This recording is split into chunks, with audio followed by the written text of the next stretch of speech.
പിതാവിന്റെയും പുത്രന്റെയും പരിശുദ്ധാത്മാവിന്റെയും നാമത്തിൽ ആമേൻ. പരിശുദ്ധമ്മേ, അമ്മേ പരിശുദ്ധമ്മേ, ദൈവമാതാവേ, അന്ന് അങ്ങ് കൃപാസനത്തിൽ പ്രത്യക്ഷപ്പെട്ട് വരാൻ പോകുന്ന മഹാദുരന്തത്തിൽ നിന്ന് രക്ഷപ്പെടാനും എല്ലാവർക്കും വേണ്ടി പ്രാർത്ഥിക്കുവാനും ആവശ്യപ്പെട്ടിട്ട് 20 വർഷം തികയുന്ന ഈ വേളയിൽ കൃപാസനത്തിലൂടെ ഞങ്ങൾക്കും ഈ ദേശത്തിനും അങ്ങ് മധ്യസ്ഥം തേടി തന്ന എല്ലാ അനുഗ്രഹങ്ങൾക്കും കൃപകൾക്കും ഞങ്ങളിപ്പോൾ ഹൃദയം നിറഞ്ഞ നന്ദി പറയുന്നു.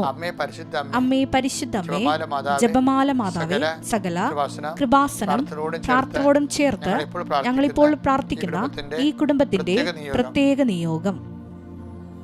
മക്കളെ, ഇന്നത്തെ നിയോഗമാണ്, ഇന്നത്തെ പ്രാർത്ഥന ആവശ്യം.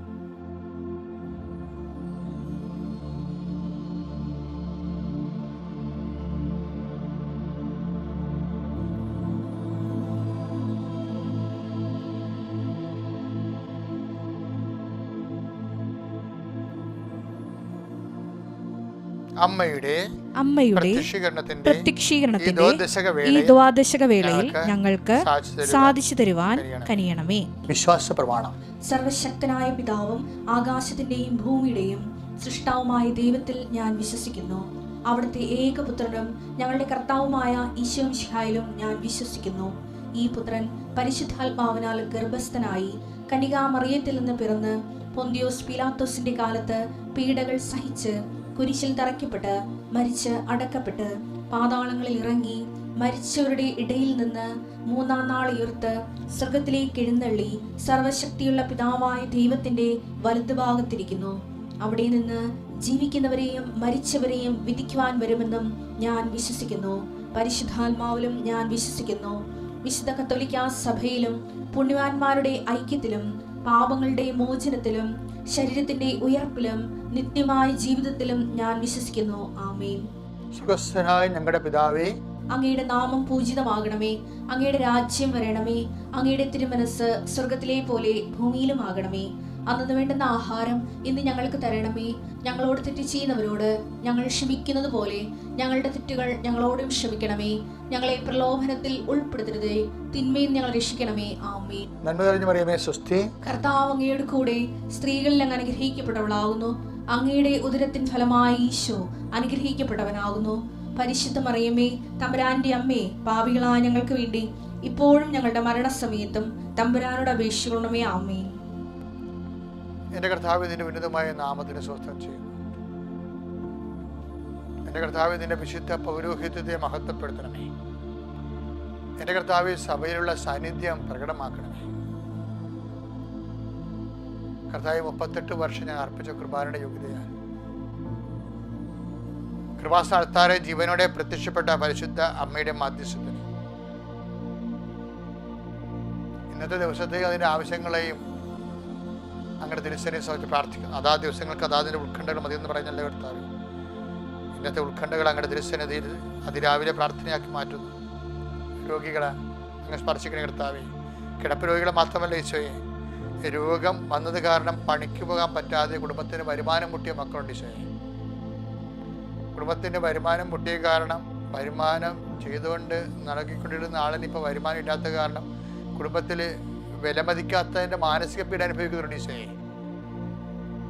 അവരെല്ലാം നീ ഏറ്റെടുക്കണമെന്ന് പ്രാർത്ഥിക്കുക. അവരുടെ സങ്കടങ്ങൾ നീ എല്ലാം തിരിച്ചറിയണം പ്രാർത്ഥിക്കുന്നു. കർത്താവേ, ശരീരം അസുഖം നീരുള്ളവരെ കാണിക്കുന്നു. മുതുകിനെല്ലാം നീരിങ്ങനെ പറ്റി കിടക്കുന്നവരെയും കുടുങ്ങി കിടക്കുന്നവരെയും കാണിക്കുന്നുണ്ട് ഈശോയെ. അവരെല്ലാം നീ സന്ധിക്കണമെന്ന് പ്രാർത്ഥിക്കുന്നു. നിന്റെ തിരുമുറുവാടുന്ന ആണിപ്പെടുതാർന്ന വലതുകരം നീര് കല്ലച്ച് കിടക്കുന്ന കുടുങ്ങിക്കിടക്കുന്ന സ്ഥലങ്ങളെല്ലാം നീ വെക്കണം ഈശോയെ. ശരീരം മുഴുവൻ പനിക്കുന്നുണ്ട് ഈശോയെ, അവരെ സ്പർശിക്കണമേ. ചെവിയും കണ്ണുമൊക്കെ എപ്പോഴും ഊതുകയും വേദനപ്പെടുകയും ചെയ്യുന്നവരുണ്ട് ഈശോയെ. മാറാത്ത പല്ലുവേദനയും തൊണ്ട വഴുക്കലും ഒക്കെ അനുഭവിക്കുന്നത് പനി അനുഭവിക്കുന്നുണ്ട് ഈശോയെ.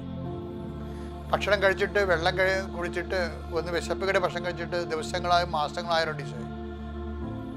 കർത്താവ് കുടലെല്ലാം വെന്തുപോയ ആൾക്കാരുണ്ട്, അവരെല്ലാം വിശുദ്ധമായ രക്തത്തെ കഴുകണമേ കർത്താവേ. കർത്താവ് ശിരസിൽ എപ്പോഴും ഭാരമുള്ളവർ തോന്നുകയും എപ്പിലെപ്സിയും അതുപോലെ തന്നെ ചുഴലിയൊക്കെ വരികയും ഉറക്കം കിട്ടാതിരിക്കുകയും രാത്രി ഉറങ്ങാതെ കിടക്കുന്നവരുണ്ട് ഈശോയെ.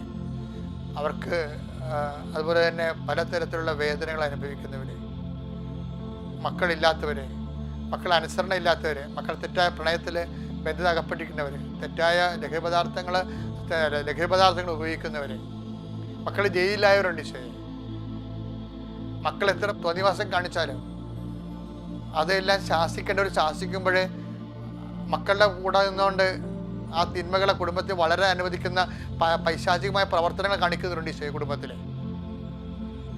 ദൈവമേ, ഇവരെല്ലാം ഏൽപ്പിച്ച് പ്രാർത്ഥിക്കുന്നു.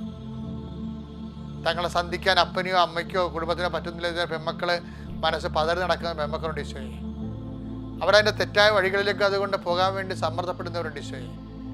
ഇങ്ങനെയുള്ള കുടുംബ സാഹചര്യങ്ങളെ സംബന്ധിച്ച് പ്രാർത്ഥിക്കുന്ന കർത്താവേ, രേഖകൾ, സർട്ടിഫിക്കറ്റുകൾ, മാർക്ക് ലിസ്റ്റുകൾ വിത്ത് ഹെൽഡായി പോയവരുണ്ട് ഈശോയെ.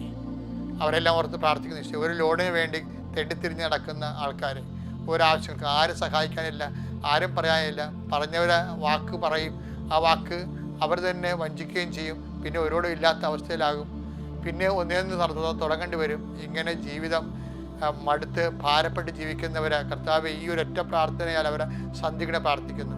എൻ്റെ കർത്താവിൻ്റെ ഉന്നതമായ നാമത്തിൽ, സഭയുടെ അധികാരത്തിൽ, കുരിശടയാളത്തിൽ ആർക്കെല്ലാം എന്തിനെല്ലാം വേണ്ടി പ്രാർത്ഥിച്ചോ ഇന്നത്തെ ദിവസം ദൈവനാമത്തിൽ അവരുടെ ഭാരങ്ങൾ ഈശോ നാമത്തിൽ മാറിപ്പോകട്ടെ. പിതാവിൻ്റെയും പുത്രൻ്റെയും പരിശുദ്ധാത്മാവിൻ്റെയും നാമത്തിൽ.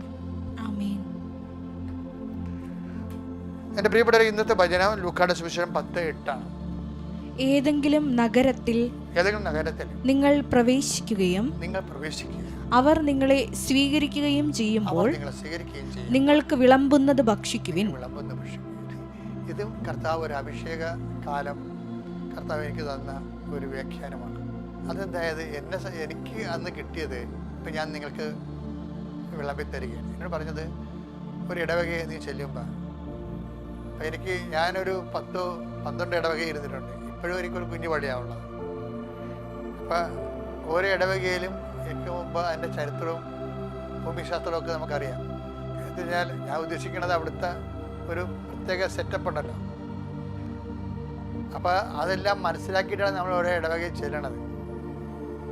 അപ്പോൾ പലതരത്തിലുള്ള മനുഷ്യരും പലതരത്തിലുള്ള സ്വഭാവങ്ങളും പലതരത്തിലുള്ള നെഗറ്റീവ് ആയിട്ടുള്ള അതായത് കുരുക്കുന്ന രീതിയിലുള്ള തന്ത്രപൂർവമായ പൈശാചിക കരുനീക്കങ്ങളൊക്കെ ചില ഇടവകളുണ്ടാകും. ഇതൊക്കെ പുറത്ത് പറയാൻ പറ്റുമെന്നൊക്കെ അറിയത്തില്ല. ഞാൻ അതിനെക്കുറിച്ച് കുറച്ച് കാര്യങ്ങൾ പറയുന്നതാണ്. 10-40 പേര് ഒരുമിച്ച് വന്നതിന് മേടൊക്കെ അല്ലെറിഞ്ഞിട്ടുണ്ട്. ഒരിടവകയിൽ ചെന്നപ്പോൾ എന്നെ തല്ലി. ഇതൊക്കെ കേൾക്കേണ്ട വിശ്വസിക്കുക.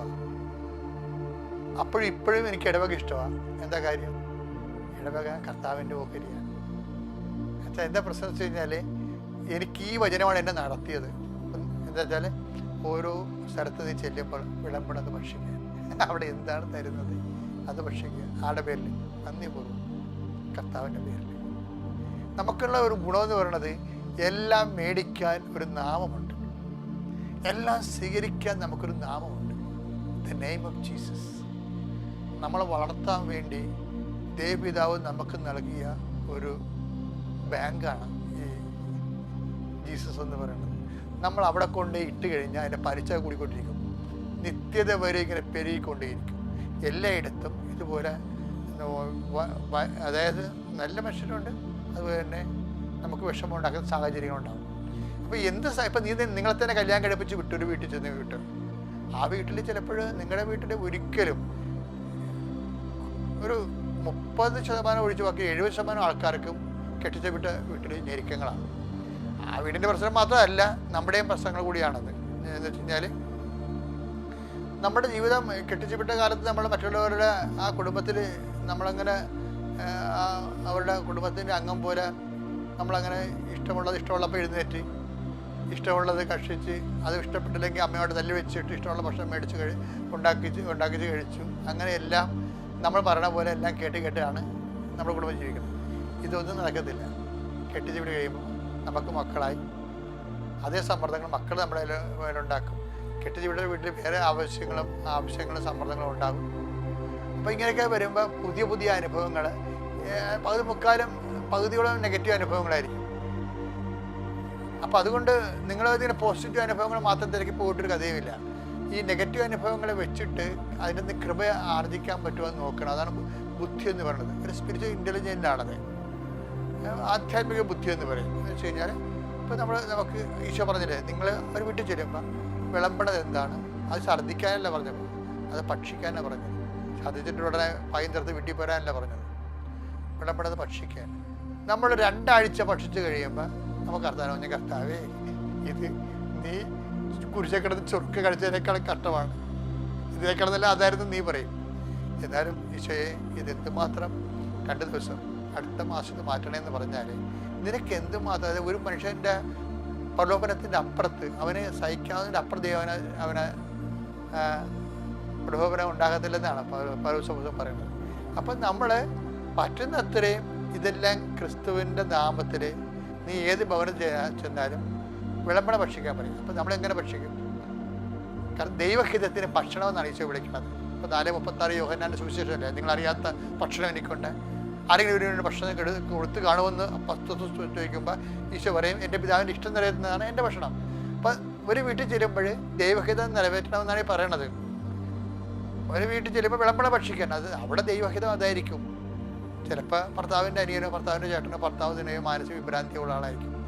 ചിലർ അവിടെ പിടിച്ചു നിന്നിട്ട് അത് കൃപയാക്കി വളർത്തും. അപ്പോൾ നിങ്ങൾ ഓർക്കും, കൃപ കിട്ടിയിട്ട് എന്നാ കിട്ടാനാണ്? കൃപയെക്കുറിച്ച് ഞങ്ങൾക്ക് അറിയാൻ പറ്റാത്തത് കൊണ്ടാണ്. ഞാൻ മാതാവിന് നേരെ കണ്ട ആളാണ്. അപ്പോൾ എനിക്ക് നിത്യത എന്താണ്, കൃപ എന്താണെന്ന് അറിയാം. നമ്മൾ ഇന്ന് ആവശ്യപ്പെടുന്ന പല സാധനവും സിമിത്തേരി വരെ പോലും പ്രയോജനപ്പെടുത്തില്ല. നമുക്ക് സിമിത്തേരി വരെ പോലും പ്രയോജനപ്പെടുത്തില്ല. എന്ന് വെച്ച് കഴിഞ്ഞാൽ ചവപ്പെട്ടിയെക്കുറിച്ച് പറയത്തില്ലേ, അത് വാങ്ങുന്നതിന് ഉപയോഗിക്കുന്ന വാങ്ങുന്നില്ല എന്ന് പറഞ്ഞ പോലെ നമ്മുടെ പല അനുഗ്രഹങ്ങളുടെ ചവപ്പെട്ടി അനുഗ്രഹങ്ങളാണ് നമുക്കുള്ളത്. എന്നുവെച്ചാൽ ഇതെല്ലാം നമുക്ക് അനുഭവിക്കാൻ പറ്റത്തില്ല. നമുക്ക് ആയുസ്സിൽ ആവശ്യമായ സംഭവങ്ങൾ കുറച്ച് കഴിയുമ്പോൾ നമ്മൾ തന്നെ മടുത്തു പോകും. എല്ലാം ഈ ഭൂമിയിലെ സ്വർഗം ഉള്ളതിൻ്റെ ഏറ്റവും വലിയ സൂചനയാണ് ഈ മടുപ്പെന്ന സംഭവം. അതാണ് വിഷയം. എല്ലാത്തിനും മടുപ്പല്ലേ മനുഷ്യനെ. സഭാപ്രസംഗം എന്താണ്? മായ സകലതും മായ എന്ന് പറഞ്ഞിട്ട് എന്താണ്? ജീവിതം മടുപ്പാണെന്ന് പറയുന്നത്. വെച്ചാൽ മനുഷ്യനെ തൃപ്തിപ്പെടുത്താൻ വേണ്ടി ഇവിടെ ഒന്നുമില്ലെന്നാണ്. ശാശ്വത തൃപ്തി, ശാശ്വത സ്വർഗം മാത്രമാണ്. അപ്പം സ്വർഗത്തിന് ആ പ്രൊവിഷൻ ഇട്ടിട്ടാണ് ഭൂമിയും അതിൻ്റെ ജീവിതവും ദൈവം രൂപകൽപ്പന ചെയ്തിരിക്കുന്നത്. അതുകൊണ്ട് നമ്മുടെ മുമ്പിലുള്ള ഓപ്ഷൻ വിളമ്പട ഭക്ഷിക്കുകയാണ്. ഇപ്പോൾ ഒരാളുടെ നിൻ്റെ ഓഫീസിൽ, അല്ലെങ്കിൽ നിൻ്റെ സ്കൂളിൽ, അല്ലെങ്കിൽ നിൻ്റെ യാത്രയിൽ നിനക്ക് ദുഃഖാനുഭവം ഉണ്ടായി, ഓക്കെ, കർത്താവിൻ്റെ നാമത്തെ സ്വീകരിക്കുന്നു. വിളമ്പണത് ഈ ദിവസം വിളമ്പി തന്നത് ഈശോയുടെ നാമത്തെ സ്പർശിക്കുന്നു. ഈശോയുടെ നാമത്തെ കഴിയുമ്പോൾ അത് കൃപയായിട്ട് മാറും. അങ്ങനെ കൃപയെ നിന്നെ വളർത്താനും നിലനിർത്താനും നിത്യതയ്ക്ക് വേണ്ടത് നിക്ഷേപിക്കാനാണ് കർത്താവ് നിന്നെ പ്രത്യേക വഴികളിലൂടെ കൂട്ടിക്കൊണ്ട് പോണത്. അത് തിരിച്ചറിയാനുള്ള കഴിവുണ്ടായാൽ മാത്രം മതി. കർത്താവ് നിങ്ങളെ അനുഗ്രഹിക്കട്ടെ. പ്രേസാണ്. വർക്ക്ഷോപ്പിലും അതുപോലെ തന്നെ ഓഫീസിലുമൊക്കെ ജോലി ചെയ്യുന്നവർ, അവർക്കിത് കൂടാൻ പറ്റിയ ഫ്രീ ടൈം ആണെങ്കിൽ തീർച്ചയായിട്ടും അവർ ഉള്ള സൗകര്യത്തിന് കർത്താവിൻ്റെ ശുശ്രൂഷ ക്രമീകരിക്കാവുന്നതാണ്. കർത്താവെ, നിൻ്റെ ഉന്നതമായ നാമത്തിന് സ്വസ്ഥം ചെയ്യുന്നു. അമ്മയെ, പരിശുദ്ധ അമ്മേ, ദൈവമാതാവേ, ഇപ്പോഴും ഇവിടെയും പുറത്തും എല്ലായിടത്തും എവിടെയെല്ലാം കർത്താവിൻ്റെ വചനങ്ങൾ ഓൺലൈനായി കേട്ടുകൊണ്ടിരിക്കുന്നിടമെല്ലാം കർത്താവിൻ്റെ പരിശുദ്ധാത്മാവ് ഇറങ്ങി വച്ചിട്ടെ. സ്തുതിക്കട്ടെ,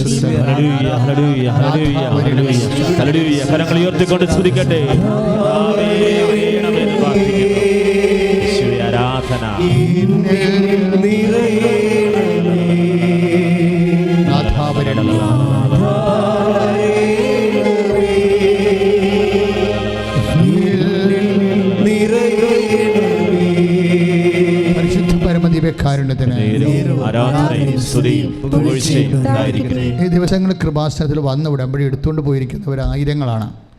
അതുപോലെ തന്നെ ഉടമ്പടി പുതുക്കിക്കൊണ്ട് പോയിരിക്കുന്നവരും അച്ഛനെ കണ്ടിട്ട് പോയിരിക്കുന്നവരും ഒക്കെ 100 മനുഷ്യരുണ്ട്. അവരുടെ മേലെല്ലാം ഈ ആരാധനയിൽ ഞാൻ അവർക്ക് വേണ്ടി എല്ലാം പ്രാർത്ഥിക്കാവുന്ന അവർക്ക് പ്രോമിസ് ചെയ്തതാണ്. കർത്താവ്, ഞങ്ങളിപ്പോഴേ ഈ ആഴ്ചയിൽ കൃപാസനത്തിൽ വന്നു പോയവരെ, ഈ മാസം കൃപാസനത്തിൽ വന്നു പോയവരെ, അവരുടെ വ്യത്യസ്തങ്ങളായ ജീവിത വിഷയങ്ങളെ പരിശുദ്ധ അമ്മയുടെ മാധ്യസ്ഥത്തിൽ ഈശോയ്ക്ക് നൽകിക്കൊണ്ട് സ്തുതിക്കുന്നു. ഓരോ മകനെയും മകളെയും അവർ സമർപ്പിച്ച എല്ലാ നിയോഗങ്ങളും 6 നിയോഗങ്ങളുടെ മേൽ ആരാധന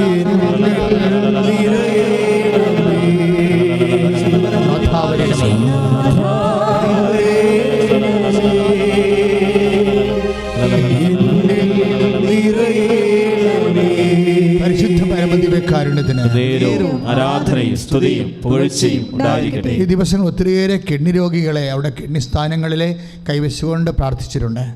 ഈ സമയം ഒത്തിരിയേറെ കരൾ രോഗികളെ പ്രാർത്ഥിച്ചിട്ടുണ്ട്. മൂത്രമൊഴിക്കാൻ പറ്റാത്തവരെയും വയറ് വീർത്തുകൊണ്ടിരിക്കുന്നവരെയും സ്റ്റക്കായിരിക്കുന്നവരെയൊക്കെ വയറ് സ്റ്റക്കായിരിക്കുന്നവരെ സമർപ്പിച്ച് പ്രാർത്ഥന. അവിടെ ദൈന്യതയുള്ള എൻ്റെ മുഖത്തേക്കുള്ള നോട്ടം കണ്ടിട്ട് എനിക്ക് ഇപ്പോഴും വിഷമം മാറിയിട്ടില്ല. അവിടെ എല്ലാം കർത്താവേ അങ്ങയുടെ തിരുസന്നിധി തിരുമുറുവാർന്ന വലത് കരത്തിൽ അടിപ്പുറ പോലെ വൈദാക്കാലം പോലെ ദൈവികമായ ശക്തി പരിശുദ്ധാത്മാവേ യേശുവിന്റെ ഉന്നതമായ നാമത്തിൽ പ്രാർത്ഥിക്കുന്നു.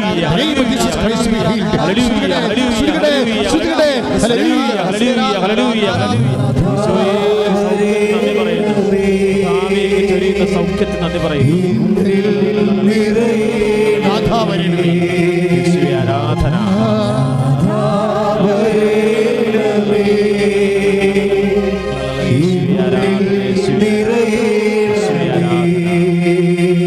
സാമ്പത്തിക ബാധ്യതകൾ 40 കോടി വരെ കടമുള്ള മനുഷ്യരെ ഈ ദിവസങ്ങളിൽ കൃപാസനത്തിൽ കണ്ടു. അതുപോലെ തന്നെ 20 ലക്ഷം 40 ലക്ഷമൊക്കെ കടമുള്ളവരെ കണ്ടു. അവിടെ ചിലരുടെയൊക്കെ ജീവിതത്തിൽ അവർക്ക് ഒന്നും വിൽക്കാനില്ല. 12 കോടി കടമുള്ളവന് വിൽക്കാനുള്ളത് വെറും 1 ഏക്കർ സ്ഥലമാണ്. 1 ഏക്കർ സ്ഥലത്തിന് ഒരിക്കലും 12 കോടി കിട്ടത്തില്ല. അപ്പോൾ നമുക്ക് എന്താണ് നമ്മുടെ മുമ്പിലെന്ന് വഴിയില്ലാതെ ഒത്തിരി പേര് ഈ ദിവസങ്ങളിലെ കൃപാസനത്തിൽ വന്ന് ഉടമ്പടി ചെയ്തിട്ടുണ്ട്. ഉടമ്പടി ചെയ്ത് പ്രാർത്ഥിച്ചുകൊണ്ടിരിക്കുന്നുണ്ട്. കർത്താവേ, നീയാണ് ഞങ്ങളുടെ വഴി. പരിശുദ്ധ അമ്മയിലൂടെ അവർക്കെല്ലാം കർത്താവിൻ്റെ ആശ്വാസത്തിൻ്റെ വഴികൾ ഇപ്പം തുറക്കാൻ സ്വർഗം തുറക്കണമേ എന്ന് യേശുവിന്റെ നാമത്തിൽ പ്രാർത്ഥിക്കുന്നു.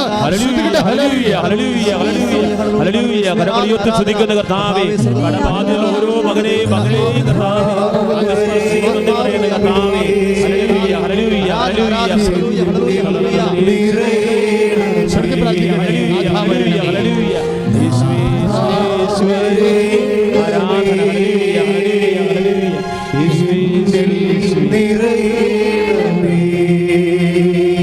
ഇന്നലെ മുതൽ ജനങ്ങൾ ഇവിടെ വരാൻ തുടങ്ങിയതാണ്. ഇന്നലെ തന്നെ രാത്രികളിലൊക്കെ വിദൂര ദേശങ്ങളിലുള്ളവർ വന്ന് ഈ പ്രദേശങ്ങളൊക്കെ താമസിച്ചിട്ട് രാവിലെ ശുശ്രൂഷയ്ക്ക് വേണ്ടി എത്തിയിരിക്കുകയാണ്.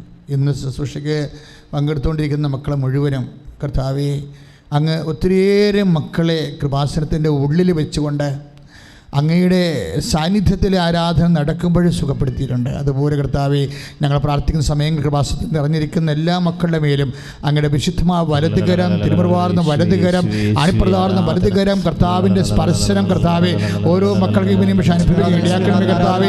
ഞങ്ങളുടെ യോഗ്യത കൊണ്ടല്ല, അങ്ങയുടെ പീഡാനുഭവത്തിൻ്റെ യോഗ്യതയാൽ, അങ്ങയുടെ കുരിശുമണ്ഡലത്തിൻ്റെ യോഗ്യതയാൽ, അങ്ങ് ഉയർത്തെഴുന്നേൽപ്പിൻ്റെ യോഗ്യതയാൽ കർത്താവെ അവരെ സ്പർശിക്കണമെന്ന് പ്രാർത്ഥിക്കുന്നു. ഈശോ ഈശോ അങ്ങയുടെ വിശുദ്ധ പൗരോഹിത്യത്തെ മഹത്വപ്പെടുത്തണമേ കർത്താവെ. അങ്ങനെ സഭയിലുള്ള സാന്നിധ്യം പ്രകടമാക്കണം. അമ്മേ, പരിശുദ്ധമേ, ദേവമാതാവേ, ഇപ്പോൾ പ്രാർത്ഥിച്ചുകൊണ്ടിരിക്കുന്ന ഓരോ മക്കളുടെ മേലും അടിപൊളിപ്പോൾ വൈദാഖാനം പോലെ ദൈവത്തിന്റെ ശക്തി ഒഴുകട്ടെ. ശ്രുതികട്ടെ ശ്രുതികട്ടെ.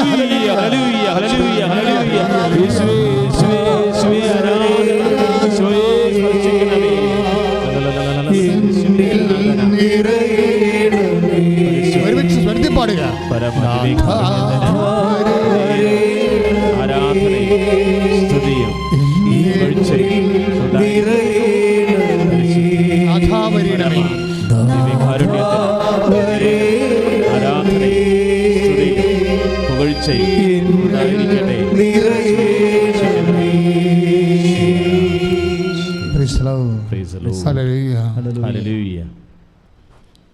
എപ്പോഴും ഈ ദിവസങ്ങളിലെ ഒരു ഡെയ്സി ജോസ് എന്ന് പറഞ്ഞ് ആലപ്പുഴക്കാരത്തെ ഒരു സഹോദരി ഒരു സാക്ഷ്യം പറഞ്ഞു.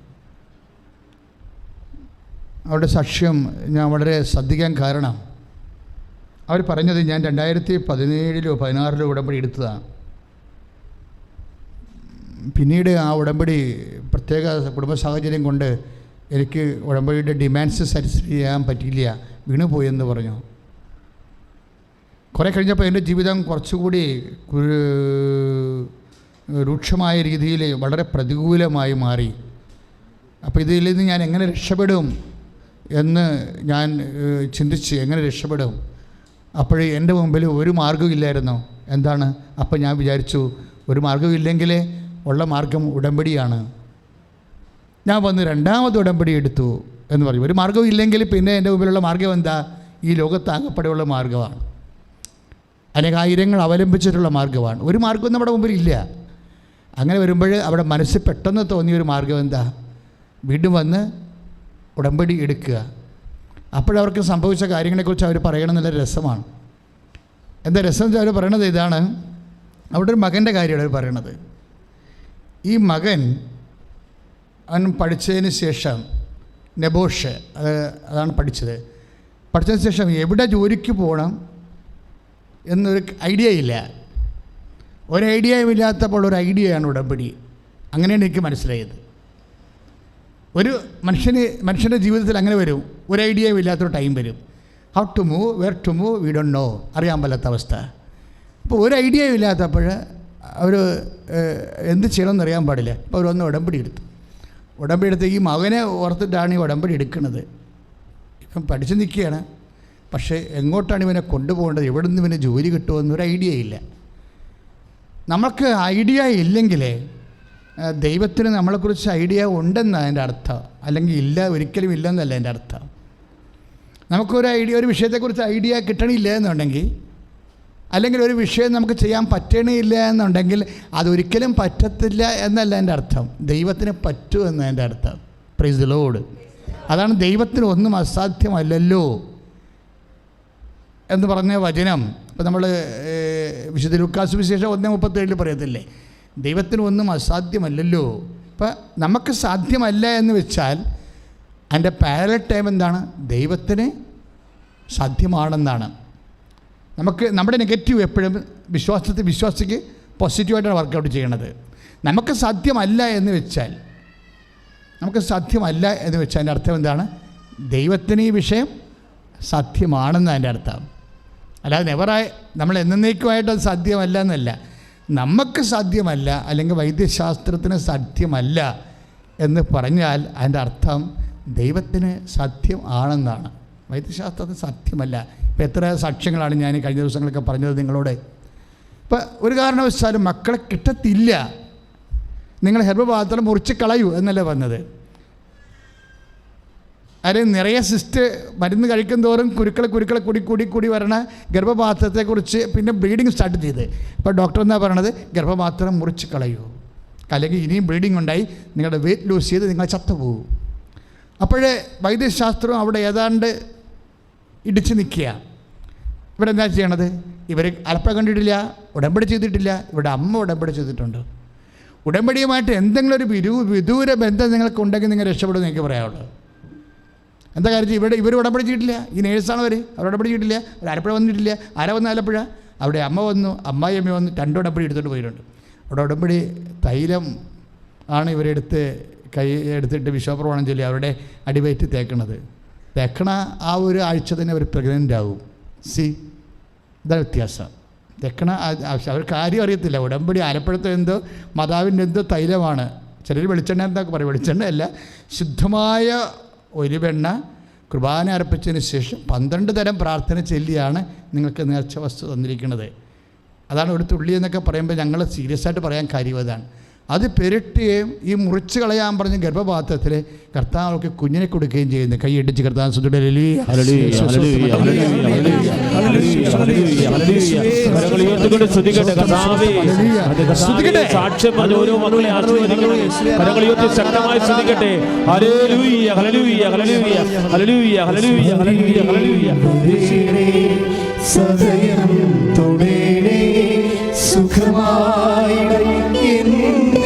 ശ്രദ്ധിപ്പാട്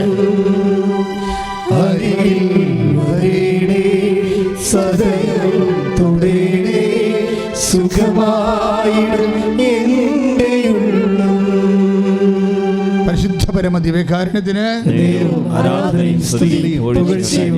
പരിശുദ്ധ പരമദിവ്യകാരുണ്യത്തിന്. അപ്പൊ ഇത് ഒറ്റപ്പെട്ട അനുഭവമാണെന്ന് നിങ്ങൾ വിചാരിക്കരുത്. ആകസ്മികമായി ഇപ്പം ചിലർ ദൈവത്തെ വിശ്വാസമില്ലാതെ പറയുവേ, ഇതിങ്ങനെ കോയിൻസിഡൻസ് ആയിട്ട് സംഭവിച്ചതായിരിക്കും. കോയിൻസിഡൻസ് ഒന്നും അല്ലല്ലോ, കാണുമ്പോൾ അറിയാമല്ലേ. അവിടെ ഇപ്പോൾ ഗർഭപാത്രത്തിൽ മുഴുവൻ കുരുക്കാണ്. മരുന്ന് കഴിക്കും തോറും 3 ടിപ്പടി 3 പ്രാവശ്യം അങ്ങോട്ടും ഇങ്ങോട്ടും പോകുമല്ലേ. ഗൾഫിൽ നിന്ന് സൗദിയിൽ നിന്ന് ഇങ്ങോട്ട് വരും, ഇന്ത്യയിൽ നിന്ന് പോകും, തിരിച്ചു പോകുമ്പോൾ പിന്നെയും കുരുക്കളെ കൂടും, തിരിച്ചു വരും, മരുന്ന് കഴിക്കും, തിരിച്ചു പോകും. ഇങ്ങനെ 3ാമത്തെ പ്രാവശ്യം ഡോക്ടർ പറയണത് കട്ട് ദ വൂംബ്, വേറെ യൂട്രസ് അങ്ങോട്ട് കട്ട് ചെയ്ത് കളയാൻ. വെരി സിമ്പിളാണ് യൂട്രസ് കട്ട് ചെയ്യാൻ. കട്ട് ചെയ്ത് കളയാൻ അവർക്ക് നിവർത്തിയില്ല. കാര്യം ബ്ലീഡിങ് സ്റ്റാർട്ട് ചെയ്ത് നന്നായിട്ട് ബ്ലീഡിങ് പോകുന്നുണ്ട്. അപ്പോൾ പിന്നീട് ഇവർ വെയിറ്റ് ലൂസ് ചെയ്ത് വരും. ആളെ രക്ഷിക്കാൻ വേണ്ടി ചെയ്യാനുള്ള അവസാന മാർഗം കട്ട് ദ യൂട്രസ്. അത് സിമ്പിളാണ് പറയാൻ. പക്ഷേ ഈശോ പറഞ്ഞത് എന്താണ്? ഒരു യൂട്രസ് കട്ട് ചെയ്ത് കളയാൻ പറയുന്നതിനേക്കാൾ സിമ്പിളാണ് ദൈവത്തിന് അതിലൊരു കുഞ്ഞിനെ ജനിപ്പിച്ച് തരാൻ. കൈയിടിച്ച് ശ്രുതികട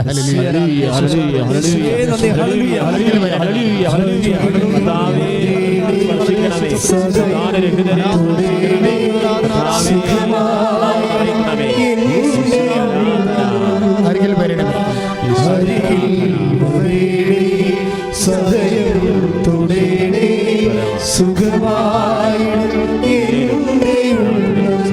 ഒരുകും എഴുതി ശ്രുതികട ഹല്ലേലൂയ.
കൈയടിച്ചുകൊണ്ട് ശ്രുതികട്ടെ, കൈയടിച്ചുകൊണ്ട് അരികിൽ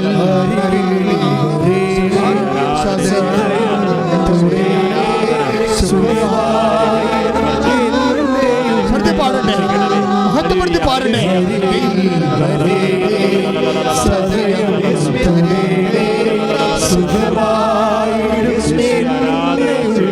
എരിയും മെഴുകുതിരി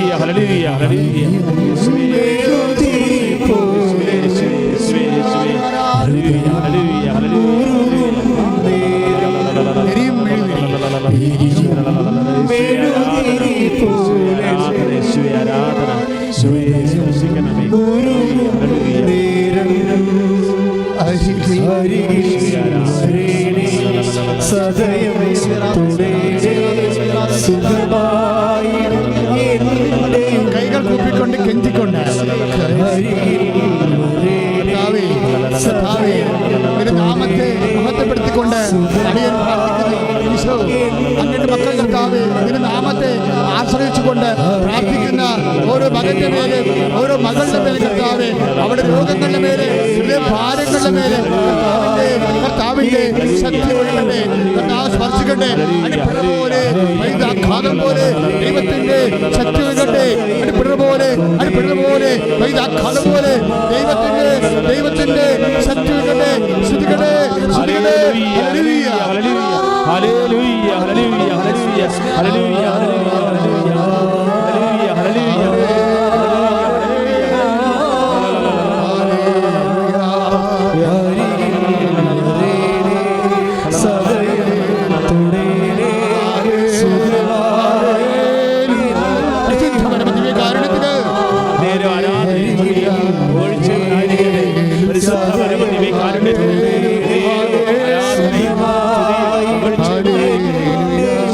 പരിശുദ്ധ പരമദിവ്യകാരുണ്യത്തിന്